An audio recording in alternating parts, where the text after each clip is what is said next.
Hi, mystery writers. Welcome to Write a Killer Mystery, where we talk about making a good mystery great. My name is Zara Altair.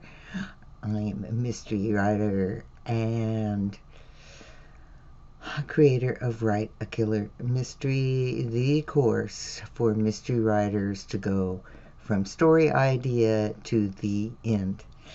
All right, first, I want to thank my patrons on Patreon, and if you love this series and would like to support the work we do for mystery writers, don't hesitate to become a patron. There's a link in the description below. All right, today I want to talk about the craft of creating your mystery suspects. They're just so essential to your mystery. It's just like every suspect is a clue in your mystery. So when you start your mystery, you set up a puzzle for your detective and the reader to solve. That's what the readers like. And every suspect is a clue in your mystery.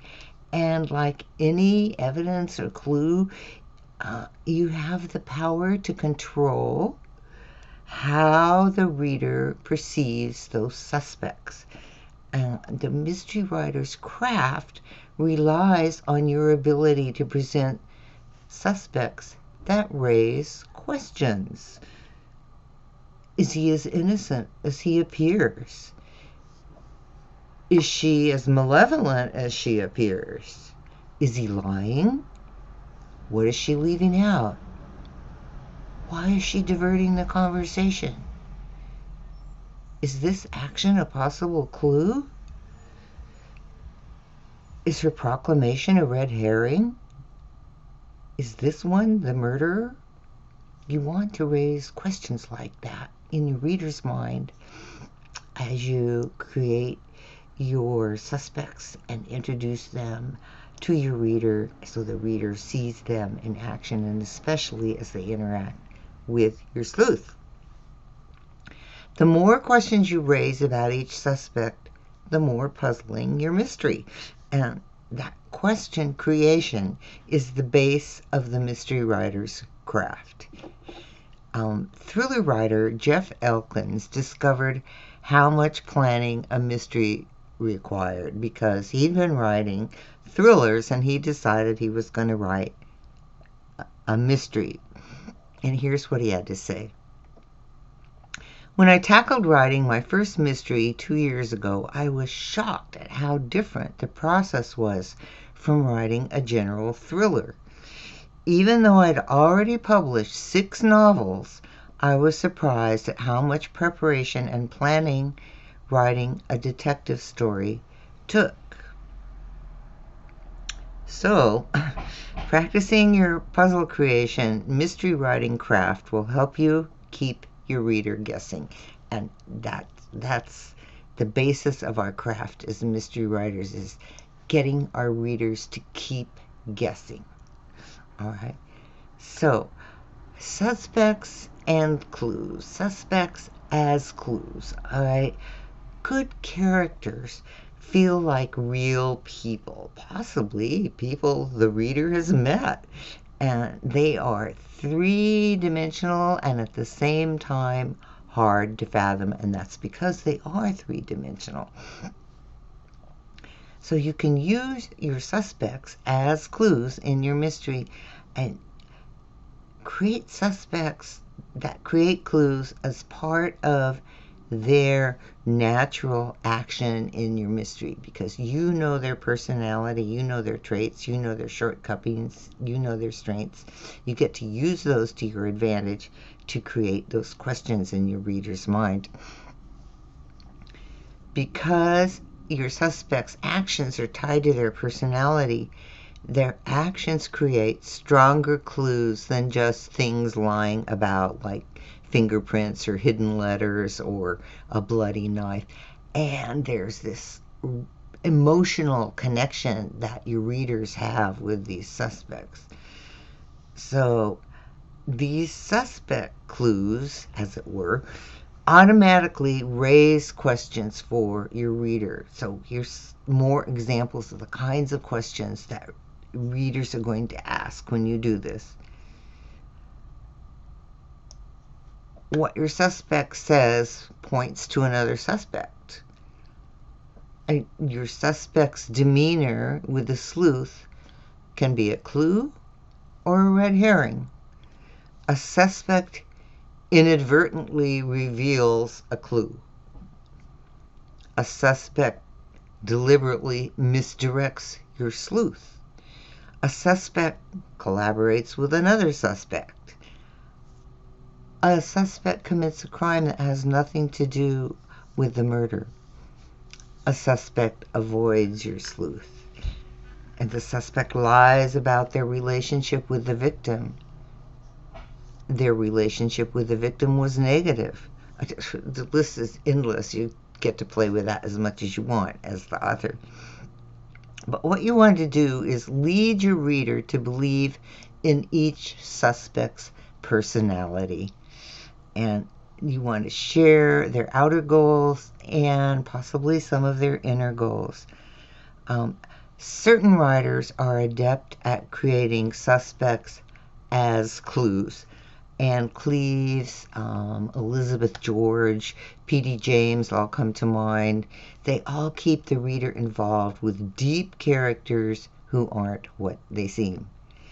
Reading these authors will give you insight into how character development can build tension in the mystery puzzle. And these characters add to the suspense because of the questions they raise. So think of it this way: characters first and then clues.